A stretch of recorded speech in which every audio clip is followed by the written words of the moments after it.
Good morning friends, আশা করি সবাই ভালো আছেন। আমি ডক্টর আশিস মজুমদার কথা বলছিলাম। তো দেখুন, এই যে আমি কোথায় দাঁড়িয়েছি, এটা হচ্ছে দেখেন গত রাত্রে এখানে এই স্টিলের একটা ব্রিজ তৈরি হবে, তার সরঞ্জামগুলো এখানে নামিয়েছে, সব স্টিলের পাতগুলো। আর এই যে হচ্ছে আমার সেই ছোটোবেলার স্মৃতি বিজড়িত একটা জায়গা বা নদী, এই যে এইখানে হচ্ছে ব্রিজ হবে। এটা সাময়িক সময়ের জন্য স্টিলের ব্রিজ হবে। এই যে এখানে বালি ভরাট চলছে, এরকম করে ওইখানটায় ব্রিজ, ওইটুক জায়গায় জোড়া দেওয়া হবে। আর ওই যে যে পুরনো জায়গাটা, ওই যে ব্রিজ দেখা যাচ্ছে, ওইটা নতুন করে ঢালাই করে বড় করে ব্রিজ করা হবে। আর এইটা হচ্ছে কলকলিয়া বাজার।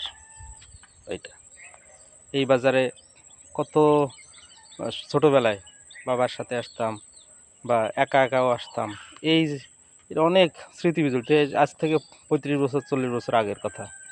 আর এই যে যে নদীটা, এই যে নদীটা অনেক ইয়ে ছিল, মানে প্রমত্তা নদী ছিল, এখন তো শুকিয়ে গেছে, দীর্ঘ অনেক দূর চলে গেছে, একেবারে আস্তে আস্তে গিয়ে সুন্দরবনের সাথে মিশে গেছে।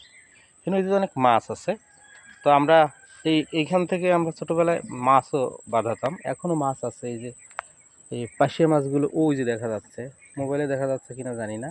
এই যে জল ধরছে, ভাদ্র মাস তো, তো এখানে কিন্তু অনেক মাছ আছে। আর এইটি হচ্ছে কলকলিয়া বাজার, শনিবার মঙ্গলবারে আজও বসে, আজকেও বাজার হবে, আমি দেখি আসবো বাজার করতে। তো সকালবেলায় মর্নিং ওয়াকে এসেছি, দেখুন এই যে হাঁটবো, দৌড়াবো, এখন শুরু করিনি, শুরু করব। 1 ঘন্টা এখানে এক্সারসাইজ করে তারপরে বাসায় ফিরবো। তো মর্নিং ওয়াকে কী হয় আপনারা তো জানেন। মর্নিং ওয়াকে প্রত্যেক দিন যদি আপনি 45 মিনিট 1 ঘন্টা যদি এক্সারসাইজ করেন, তাহলে কিন্তু আপনার শরীরের যে ভাইটাল ফোর্স বা ভাইটাল প্রিন্সিপাল সবসময় অ্যাক্টিভ থাকবে, প্রহরী হিসেবে কাজ করবে। কোনো ধরনের অ্যান্টিজেন বা রোগব্যাধি সহজে আপনার শরীরে প্রবেশ করতে পারবে না। এই জন্য আপনার উচিত এই আপনার শরীরকে যত্ন নেওয়া, এর জন্য নির্দিষ্ট কিছুটা সময় প্রত্যেক দিন দেওয়া, ব্যয় করা। ফিজিক্যাল মুভমেন্ট, যে কায়িক পরিশ্রম বা ফিজিক্যাল মুভমেন্ট যেটাই করি, এটা আমাদের প্রত্যেক দিন করলে বডির যে ফাংশনগুলো সব ঠিক থাকে।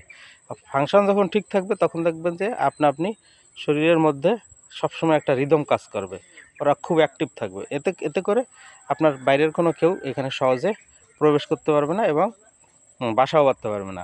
আর ছোটোখাটো রোগ ব্যাধি তো হবেই না, বড়গুলোও সহজে আসতে পারে না।